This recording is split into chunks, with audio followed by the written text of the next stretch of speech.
Hi, എൻ്റെ പേര് സുരേഷ്. ഞാനിവിടെ പറഞ്ഞത് ശബരിമലയിൽ വെച്ചുണ്ടായ ഒരു വിചിത്ര അനുഭവമാണ് നിങ്ങളുമായി പങ്കുവയ്ക്കുന്നത്. നിങ്ങൾ കഥ കേൾക്കാൻ ഇഷ്ടമാണല്ലോ അല്ലേ? ഇനി കഥയിലേക്ക് പോകാം. ഞാൻ മല കയറുമ്പോഴായിരുന്നു സംഭവം. തെന്നി വീഴാൻ പോയതും ഒരു വിചിത്രമായ ബാലൻ എൻ്റെ കയ്യിൽ കയറി പിടിച്ചു.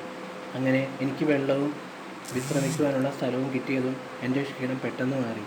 പിന്നീട് ഞാൻ നോക്കുന്നതും ആ ബാലനെ കാണുന്നില്ല. ഞങ്ങൾ എല്ലായിടത്തും നോക്കി, പക്ഷേ അവൻ്റെ ഒരു പൊടി പോലും കണ്ടില്ല. എന്നിട്ട് ഞാൻ സന്തോഷം വന്നപ്പോൾ സംസാരിക്കാൻ പറ്റാതെ സ്ഥിതിയിലായിപ്പോയി. എന്നിട്ട് 15 നിമിഷത്തിനുള്ളിൽ ശബരിമല കയറിയതും പൊന്നമ്പലമണി സ്വയം അടിക്കുവാൻ തുടങ്ങി.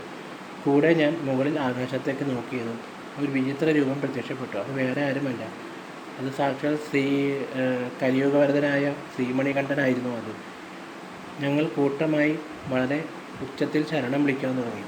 അങ്ങനെ ഞാൻ എല്ലാ വൃശ്ചികമാസം വ്രതവും നോറ്റ് ഇരുമുടിക്കെട്ടുമെന്ന് ശബരിമലയിലേക്ക് പുറപ്പെടുവാനും തുടങ്ങി.